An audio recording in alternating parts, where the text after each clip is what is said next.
The First Elegy by Rainer Maria Rilke, from the Duino Elegies, translated by James Blair Leishman and Stephen Spender.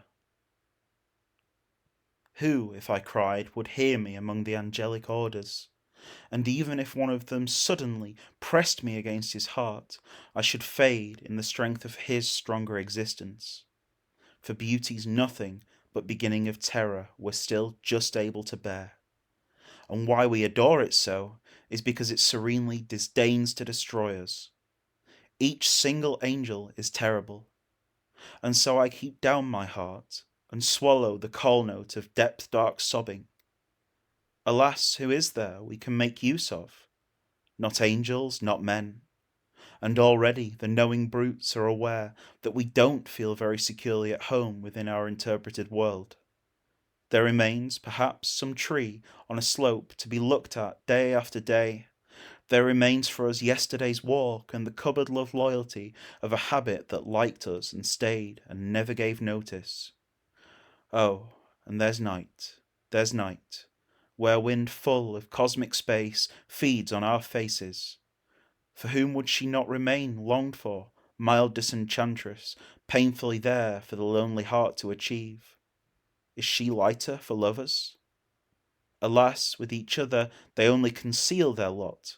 Don't you know yet? Fling the emptiness out of your arms into the spaces we breathe. Maybe that the birds will feel the extended air in more intimate flight. Yes, the springs had need of you. Many a star was waiting for you to espy it. Many a wave would rise on the pass towards you, or else, perhaps, as you went by an open window, a violin would be giving itself to someone.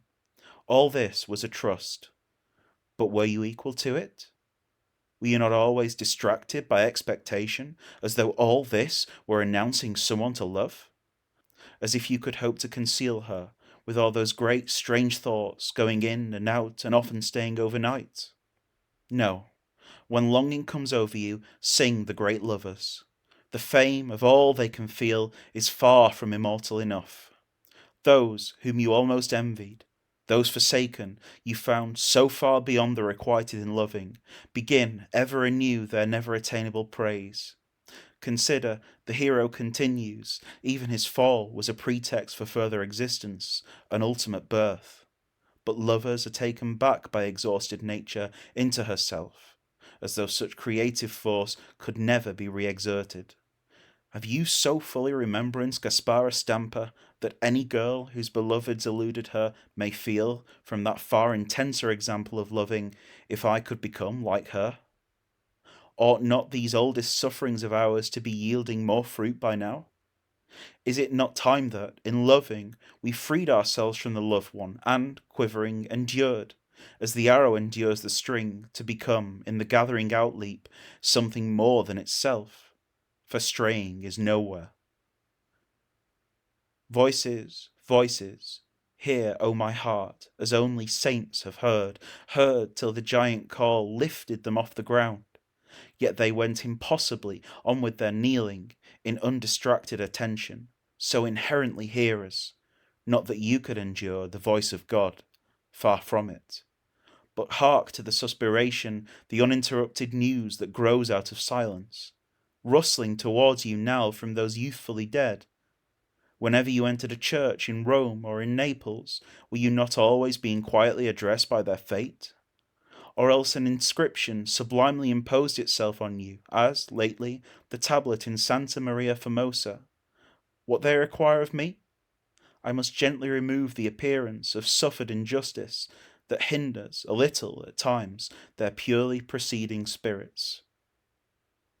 True, it is strange to inhabit the earth no longer, to use no longer customs scarcely acquired, not to interpret roses and other things that promise so much in terms of a human future, to be no longer all that one used to be, in endlessly anxious hands, and to lay aside even one's proper name like a broken toy.